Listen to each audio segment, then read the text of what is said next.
That Brad Cox train just keeps a-going. Choo-choo.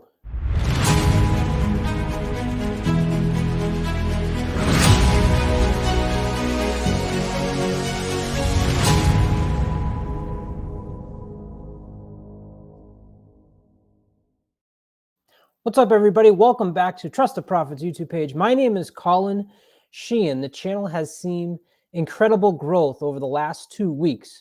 So I'm remiss to just give you all a welcome. Thank you to those that have subscribed and liked our videos. This is just the tip of the iceberg as we record this in January 24th. After the Lecomte, we have the Southwest Stakes coming up, and we know that that growth is because of one particular race on the first Saturday in May, and that is the Kentucky Derby. And we can feel your energy from your comments, your likes, and seeing that subscriber number go up. So that inspires us to continue doing what we're doing to try and bring you a wide range of content on the Trust the Profits YouTube page. We have some betting videos that we do. I do a weekly doubling down, which is a daily double video. I think that the daily double is a great bet for those of you that are new. If you're dipping your toe in horse racing and wanting to get a sense of, how to kind of enter into it without losing your hat, I feel like the daily double is a great place. So that's what doubling down is all about. This show here is Kentucky Derby prep briefing, and it's meant to be brief. It's meant to just give you a quick update on what maybe you missed and maybe what's coming up this weekend so you can keep your eye out for it. If you're like me, I got little kids, and to be honest, I didn't see the Lecomte live. I had to go back and watch the replay. Maybe you haven't had a chance to do that yet, so we're going to get into that. But check out the other stuff on the channel. Matt DeSantis has his weekly Capping the Card. He gives you his top pick and his value play. He's been unbelievable at hitting those. Someone you certainly want to pay attention to. The Formula is doing his full graded stakes field previews that'll give you a sense of every horse and the major races that are happening that weekend. And if you want to interact with us live, check out the lounge on Thursday nights where Alambre takes a bankroll of $50 and tries to improve it. And he's done a great job at that. I hosted one week, and I don't think they're letting me back because I blew through that, but I've saved them a couple times, so I'm earning myself back onto the show. But that's why we're trying to provide you a whole different options. You'll also get to see some top 10, top 25 Kentucky Derby contenders that we have. So thank you so much. And that's enough about me and enough about the channel. Let's dive right into what we've seen. First, we'll start off with what happened last Saturday in the Lecomte Stakes at Fairgrounds. So they were going 1 mile and a 16th. It was a field of 6 because you had 2 scratches. Tappett's Conquest, a horse I'll talk about later. He ended up running in race 9 on this same card. And it's important, although the Lecomte Stakes was the race that was for the 20 points for the winner in the Kentucky Derby, there's other races on the undercard where some main contenders may slide off to. And we have that exact example here in the Fairgrounds where Tappett's Conquest decided to drop back to race 9. But it was all about Instant Coffee, a horse again out of the Brad Cox barn. That's why I said Brad Cox, the train just keeps on chewing. They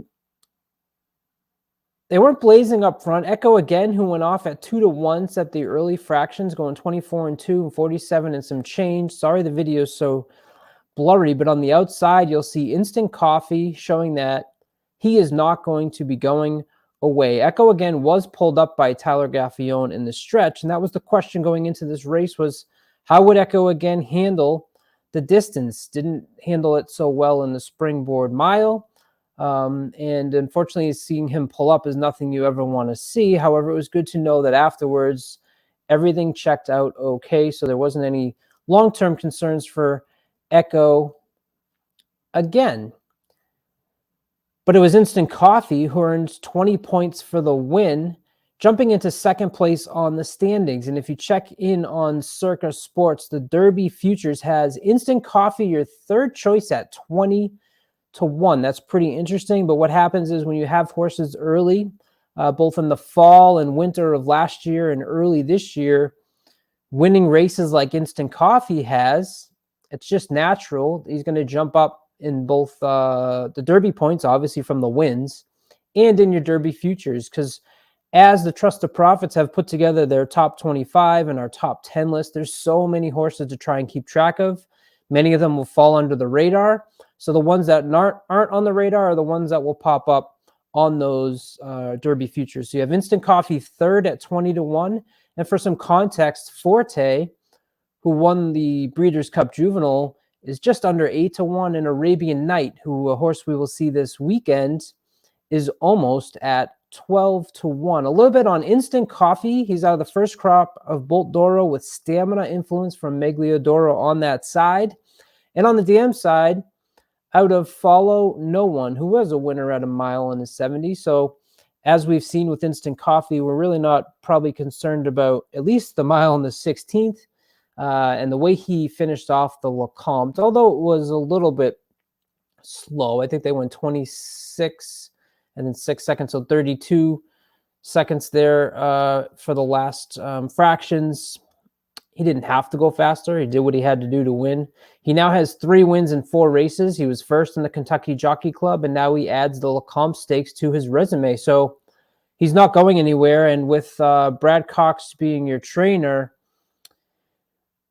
I mean, you kind of want to ask the question of what is the over-under on Brad Cox horses that are going to make the gate for the Kentucky Derby. And you have to remember the horses out of the Bob Baffert barn aren't going to be in the Baffert barn on Derby Day. They're going to have to move out because he's still suspended. And if you're thinking of this in from a little bit of a PR perspective, right? If there's any year to get your name out there and get on the map for Brad Cox, this is the year to do it, because Bob Baffert's not going to be the one that you're seeing on NBC and on the feeds. And if you come into the Kentucky Derby with 4, 5, 6 starters, you're going to be the big story that day. And this is very clear from some of the success he had 2 or 3 years ago. Remember, the Kentucky Derby's for 3-year-olds. So when you do well, you know, it takes 2 or 3 years to sort of get the bump for owners giving you the trust in their horses that they will trust in you to put them in the Kentucky Derby. So certainly something to pay attention to. I think Brad Cox is out to win it.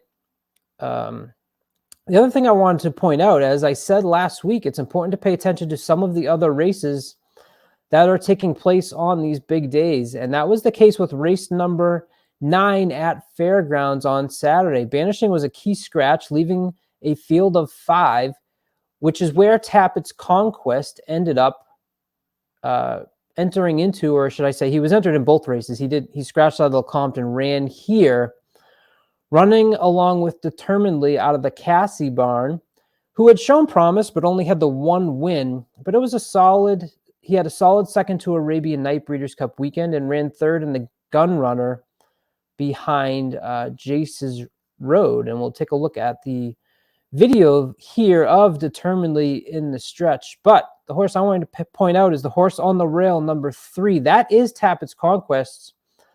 I love this horse. I still love this horse, even though we didn't get the win. He's coming here along the rail. For a 3-year-old, I still consider them young. That's probably an uncomfortable place to be with a horse in front and a horse on your side.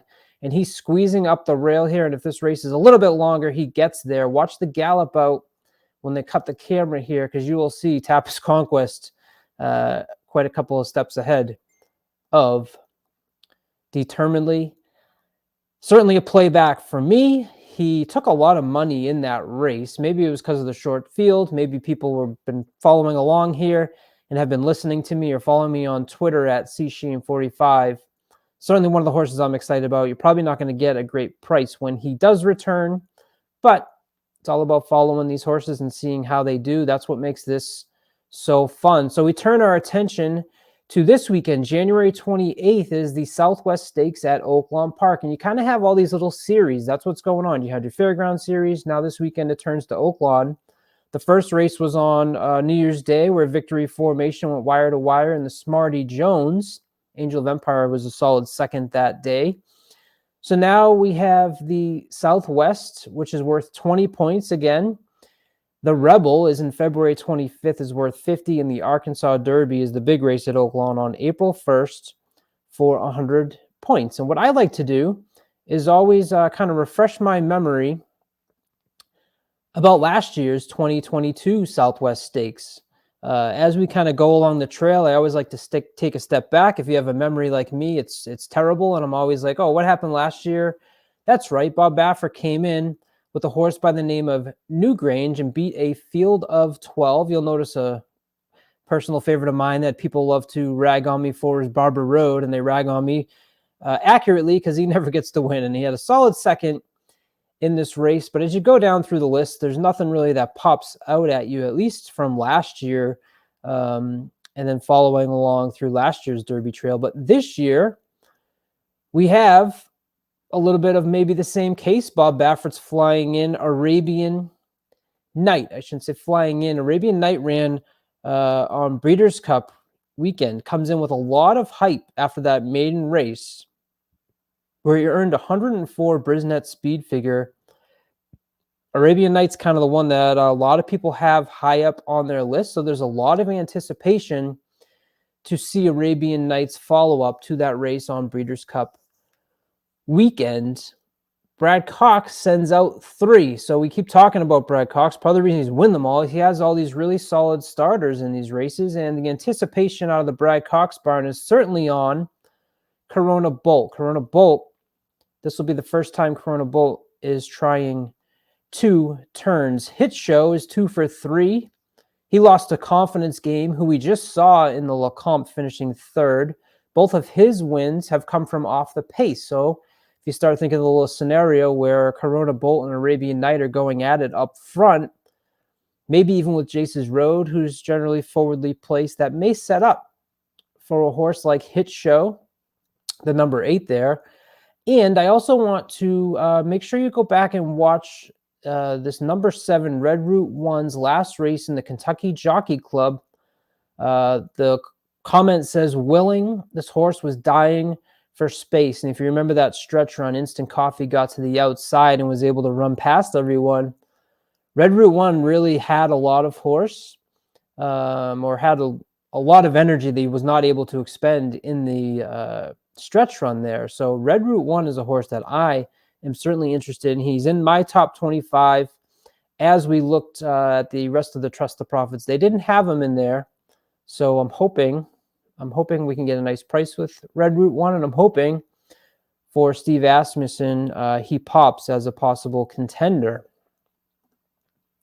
What are some things that I'm looking for in the Southwest Stakes this weekend? Well, I mentioned, how does Corona Bolt handle the 2 turns? Jace's Road is a little bit less talked about. He's 85 to 1 in the Circa Futures. Beat determinedly last out. You can draw a line through the 8th place finish that you see on the past performances. This horse had a lot of trouble in the gate, ended up dropping the rider. I think he's going to get overlooked here. Has shown the ability to come from off the pace. Someone, like I said, if that scenario works out with the first 2 there, Corona Bolt and Arabian Night, another one that might be coming. Also, Sun Thunder. Sun Thunder was sired by Into Mischief. In his first race in November was 3rd to Determinedly. So you start talking about the horses over and over again. Determinedly is the one that we mentioned had won that race 9 at Fairgrounds last weekend. You start seeing horses coming back that have raced against each other. Shopper's Revenge was also in that same race, came back to win. Shopper's Revenge was 2nd, and Sun Thunder was 3rd. But on December 31st, Sun Thunder came back at Oaklawn and broke his maiden in a $90,000 maiden special weight by 6.5 lengths. It was that even money. He came back and then just posted a bullet workout. He was first out of 92 horses that worked that day on January 21st. He's another horse that will do his running late. Generally don't like to necessarily take maidens in graded stakes races. This is a grade 3. But keep in mind that we're early in the season. You're going to have maidens come out off of a maiden win and perform okay, hopefully, in a race such as this. So Sun Thunder out of the Kenny McPeak barn is a horse that you may also want to just keep an eye on. Not necessarily endorsing for a win here. I'd prefer Red Route 1 is the one that I'm really hoping takes a big step up. And maybe if Arabian Night and Corona Bolt go at it, maybe Corona Bolt doesn't like the long distance. Maybe Arabian Night tires, and maybe someone like Red Route 1 can pop at a price.